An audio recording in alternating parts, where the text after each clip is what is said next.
বন্ধুরা, আজকের ভিডিওটা অত্যন্ত গুরুত্বপূর্ণ। বিশ্বজুড়ে আলোচিত এক ভয়াবহ ঘটনাকে ঘিরে আমাদের বিশ্লেষণ। ইসরায়েলি বাহিনী গাজাগামী গ্লোবাল সুমুদ ফ্লোটিলা আটক করেছে, যেখানে প্রায় ৫০০ কর্মী ছিলেন। ৪৪টি দেশে প্রতিনিধিত্ব করেছিলেন তারা। এই অবরোধ কেবল ফিলিস্তিন নয়, বরং মানবতার বিরুদ্ধে এক বড় আঘাত। তাই ভিডিওটা শুরু করার আগে অনুরোধ করছি, আমাদের চ্যানেলটি সাবস্ক্রাইব করে পাশে থাকুন। হ্যাঁ, ঠিক তাই। ৪৪টি নৌকা নিয়ে যাত্রা শুরু হয়েছিল এই ফ্লোটিলার। উদ্দেশ্য ছিল অবরুদ্ধ গাজায় মানবিক সহায়তা পৌঁছে দেওয়া। কিন্তু ইসরায়েলি নৌবাহিনী একে একে সব নৌকাই আটক করে।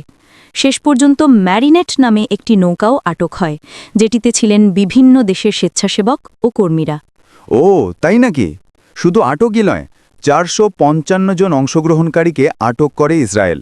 তাদের মধ্যে ছিলেন খ্যাতিমান জলবায়ু কর্মী গ্রেটা থানবার্গ, ইউরোপিয়ান পার্লামেন্টের সদস্যরাও। ভাবতে পারেন বন্ধুরা, যারা মানবিক সহায়তা নিয়ে যাচ্ছিলেন তাদের সন্ত্রাসী বলে অভিযুক্ত করা হচ্ছে। জাতিসংঘসহ আন্তর্জাতিক মানবাধিকার সংগঠনগুলো বলছে, এটা গাজার ওপর ইসরায়েলের অবৈধ অবরোধকে আরও কঠিন করেছে। বন্দীদের আইনজীবীর সঙ্গে দেখা করতে না দেওয়া, কনসুলার ভিজি বিলম্বিত করা, এসব স্পষ্টতই আন্তর্জাতিক আইনভঙ্গ। ঠিক। আর আদালা নামক মানবাধিকার সংস্থা জানিয়েছে, কিছু অংশগ্রহণকারী অনশন শুরু করেছেন। অন্যদিকে ইসরায়েলের জাতীয় নিরাপত্তামন্ত্রী বেন গভির কারাগারে গিয়ে তাদের সন্ত্রাসী বলে উপহাস করেছে। বন্ধুরা, ভাবুন একবার, মানবিক সহায়তা নিতে যাওয়া মানুষদের কটাক্ষ করে মন্ত্রী তাদের সামনে দাঁড়িয়ে উল্টো উস্কানি দিচ্ছে। এই ঘটনা বিশ্বজুড়ে তীব্র প্রতিক্রিয়া তৈরি করেছে। বিশেষ করে কলম্বিয়ার প্রেসিডেন্ট গুস্তাভো পেত্রো সরাসরি ইসরায়েলের কূটনৈতিকদের বহিষ্কার করেছেন এবং মুক্ত বাণিজ্য চুক্তি বাতিল করেছেন। একদম। তিনি বলেছেন, এটি একটি নতুন আন্তর্জাতিক অপরাধ।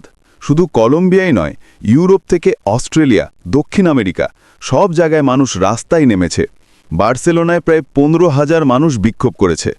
আয়ারল্যান্ডে সংসদের সামনে সমাবেশ হয়েছে। ইতালিতে সাধারণ ধর্মঘট ডাকা হয়েছে। কিন্তু একটা প্রশ্ন, এমন ঘটনা ঘটলেও কেন পশ্চিমা পরাশক্তিগুলো চুপ করে আছে? খুব গুরুত্বপূর্ণ প্রশ্ন। আসলে যুক্তরাষ্ট্র ও তার মিত্ররা ইসরায়েলের পক্ষে অবস্থান নেয় প্রায় সব সময়। মানবাধিকার লঙ্ঘন হলেও তারা নীরব থাকে, কারণ এখানে রাজনীতি, অর্থনীতি ও অস্ত্র ব্যবসার জটিল হিসেব কাজ করে। ঠিক বলেছ। কিন্তু এতে সাধারণ মানুষ কি করছে? তারা বিক্ষোভ করছে, সোশ্যাল মিডিয়ায় প্রতিবাদ করছে, ইসরায়েলি পণ্য বয়কট করছে। একদম। তাই জনতার কণ্ঠস্বরই আসলে একমাত্র শক্তি হয়ে উঠছে। বন্ধুরা, গাজায় প্রায় ২ বছর ধরে গণহত্যা চলছে। জাতিসংঘ বলছে, সেখানে এখন দুর্ভিক্ষ পরিস্থিতি তৈরি হয়েছে। শিশুরা খাবার পাচ্ছে না, ওষুধ নেই, হাসপাতাল ধ্বংস হয়ে গেছে। অথচ যেসব জাহাজ খাবার, ওষুধ, শিশুর দুধ নিয়ে যাচ্ছিল, সেগুলোকে আটকে দেওয়া হয়েছে। এটা কি মানবতা? না, এটা মানবতার বিরোধী। এ এক ভয়াবহ অবস্থা, এবং আমাদের নীরব থাকা মানে এই অন্যায়কে মেনে নেওয়া।